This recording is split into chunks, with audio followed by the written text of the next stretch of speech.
Hey, I'm Luke. I'm Chief Executive Officer at Vlogmi. And I'm Rafaella Thorssens. I'm Creative Director of Vlogmi and also his younger sister.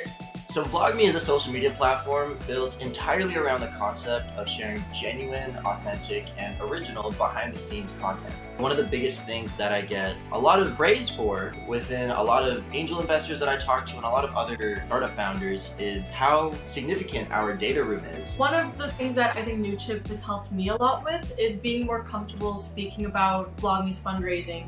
Before Newchip, I was quite shy. I had actually just come out of high school and I didn't know much about corporate structure or about fundraising, about any of that stuff. And so listening into a lot of the office hours that Luke had done, it made me a lot more comfortable to be able to speak about Vlogmi's fundraising and more on the corporate side of things because I'm personally one of the creatives on the team. Going through the course has helped me become a lot more comfortable. Newchip really helped me with my work ethic in that sense. And so personally, I think that was one of the biggest things that I got from it.